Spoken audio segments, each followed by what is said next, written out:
Dear student, आज हम start कर रहे हैं class 10th science chapter 6 life process. इस चैप्टर में हम पहले जो है हमने न्यूट्रिशन के बारे में देखा था, what is mean by the nutrition, और उसके पहले जो था हमने लाइफ प्रोसेस के बारे में देखा था। डिफरेंट टाइप की लाइफ प्रोसेस डिस्कस कर रही थी। न्यूट्रिशन में हम ऑटोट्रॉपिक और हेट्रोट्रॉपिक न्यूट्रिशन पे डिस्कस कर रहे थे। उसके बाद जो था हमने ऑटोट्रॉपिक न्यूट्रिशन में प्लांट न्यूट्रिशन डिस्कस किया था। उसके बाद हेट्रोट्रॉपिक न्यूट्रिशन जो था हमने स्टार्ट किया था, उसमें हमने different mode of heterotrophic nutrition देखे थे। अब हम आज जो देख रहे हैं वो देख रहे हैं अमीबा, जो कि एक यूनिसेलुलर ऑर्गेनिज्म है, उसमें न्यूट्रिशन किस तरह होता है। एक यूनिसेलुलर ऑर्गेनिज्म में किस तरह से फूड जो है वो लेता है और किस तरह से उसमें न्यूट्रिशन की प्रोसेस जो है वो होती है, वो हम जो है आज के वीडियो में देख रहे हैं। यदि आपने हमारे पुराने वीडियोस नहीं देखे हैं तो आप हमारे चैनल ब्रजेश बागड़ी पे जाके वो वीडियोस देख सकते हैं। अगर आपको हमारे वीडियोस पसंद आ रहे हैं तो हमारे चैनल को लाइक एवं सब्सक्राइब करें, साथ ही साथ बेल आइकॉन प्रेस करें ताकि आपको लेटेस्ट वीडियो की अपडेट जो है वो मिलती रहे। तो हम स्टार्ट कर रहे हैं न्यूट्रिशन इन अमीबा और the how to unicellular organism take their nutrition. अब देखिए, यह मैंने अमीबा का डायग्राम है। आप लोग बहुत अच्छे से जानते हैं कि अमीबा का कोई भी फिक्स डायग्राम नहीं होता है या कोई भी फिक्स स्ट्रक्चर नहीं होता है। क्यों? क्योंकि इसका जो साइटोप्लाज्म है ये मूवेबल होता है ना, ये फ्लो करता रहता है, और जैसे जैसे ये फ्लो करता है वैसे वैसे उसका स्ट्रक्चर जो है वो बनता जाता है। तो जनरली हम इसके ऑर्गेनेल्स पे थोड़ा सा देखें क्या क्या है। अंदर वाला पार्ट जो है ये साइटोप्लाज्म है। उसके बाद ये जो है ये कॉन्ट्रैक्टाइल वैक्यूल है, it help in the excretion. Amoeba में ये न्यूक्लियस प्रेजेंट है। ये वाला पार्ट आपको पता है न्यूक्लियस का फंक्शन क्या होता है, न्यूक्लियस कंट्रोल करती है। Then this is the cell membrane and the in the nutrition the two organelles are very helpful, which is the food vacuoles and the pseudopodia। जो अमीबा में न्यूट्रिशन होता है वो मेनली किसकी मदद से होता है? एक होता है सूडोपोडिया, दूसरा होता है फूड वैक्यूल। इन दोनों की मदद से ही अमीबा में न्यूट्रिशन होता है। तो अब हम देखें, amoeba is the unicellular organism comes under the kingdom protista. Protista जो किंगडम है, आपने 9th में जो था क्लासिफिकेशन देखा था डाइवर्सिटी में डिफरेंट टाइप का, तो उसमें प्रोटिस्टा जो था यूनिसेलुलर ऑर्गेनिज्म था, जो कि प्रोटोजोआ की क्लास थी। उसमें जो है यूनिसेलुलर ऑर्गेनिज्म में अमीबा इंक्लूड किया गया है।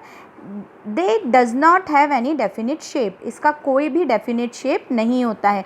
अमीबा अपने शेप को जैसा साइटोप्लाज्म मूव करेगा वैसा वो मूव हो जाता है।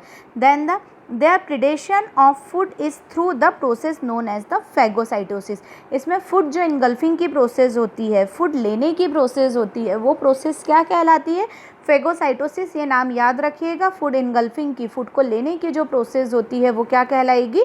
फैगोसाइटोसिस कहलाएगी। Algae, bacteria and small protozoa are the main food of the amoeba.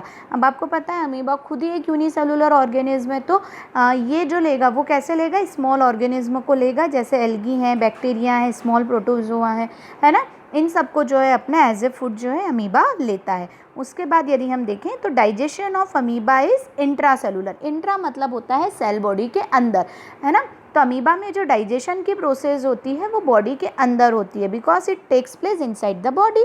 Digestion takes place inside the food vacuole present in the cytoplasm.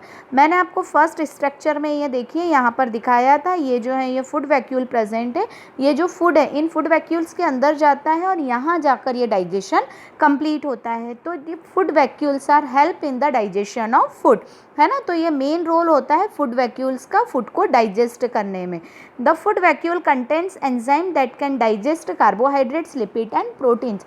देखिए, फूड को डाइजेस्ट करने में डिफरेंट टाइप के एंजाइम्स जो होते हैं वो हेल्पफुल होते हैं। तो फूड वैक्यूल्स में जो एंजाइम प्रेजेंट है वो कार्बोहाइड्रेट, लिपिड्स और प्रोटीन का डाइजेशन करते हैं।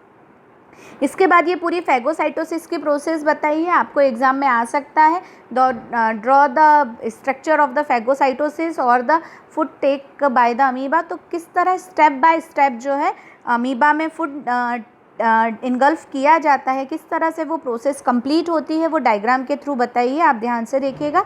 देखिए यहाँ जो है ये न्यूक्लियस है, ये अमीबा का स्ट्रक्चर है। लाइसोसोम आपको पता है, जो वेस्ट ऑर्गेनल्स डिस्ट्रॉयर होते हैं, है ना। अब यहाँ पर ये सूडोपोडिया का फॉर्मेशन हुआ है धीरे धीरे, और ये बैक्टीरिया को इसने कवर करना शुरू किया। ये देखिए यहाँ पर क्लियरली विजिबल है ये सूडोपोडिया, और ये बैक्टीरियल सेल पूरी तरह कवर हो गई।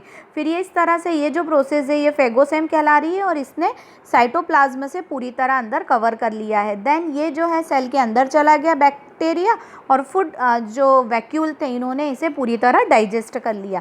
आफ्टर डाइजेशन द फूड, जो वेस्ट मटेरियल था वो वापस से कॉन्ट्रैक्टाइल वैक्यूल से बाहर निकाला गया। तो देखिए सबसे पहले ये जो है डाइजेशन ऑफ ये हो गया, न्यूट्रिशन एब्जॉर्प्शन हो गया, और यहाँ से post digestion stage. Post digestion मतलब होता है आफ्टर द डाइजेशन क्या हो रहा है, तो क्या हो रहा है, वेस्ट मटेरियल बॉडी के बाहर निकाले जाते हैं, ऑब्वियस बात है, और न्यूट्रिएंट एब्जॉर्ब किए जाते हैं और वेस्ट मटेरियल बॉडी के बाहर निकाल दिए जाते हैं। तो इसके अंदर जो है वो वेस्ट मटेरियल को बॉडी के बाहर निकाला गया है।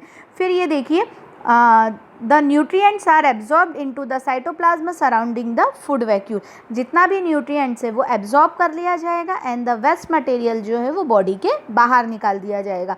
The waste material are expelled through the body surface, और वेस्ट मटेरियल जो है वो बॉडी से बाहर निकाल दिया जाता है। इस तरह से अमीबा में बहुत ही एक यूनिसेलुलर ऑर्गेनिज्म होने के बाद भी बहुत ही सिस्टमेटिकली डाइजेशन की प्रोसेस कंप्लीट होती है, और इसमें मेनली जो हेल्पफुल होते हैं वो फूड वैक्यूल्स और जो है वो सूडोपोडिया हेल्पफुल होते हैं। मैं उम्मीद करती हूँ आपको ये समझ में आया होगा। यदि आपको कोई भी डाउट है, कोई भी क्वेश्चन है, तो आप मुझे मैसेज करके कमेंट करके पूछ सकते हैं। Thank you so much. Have a nice day.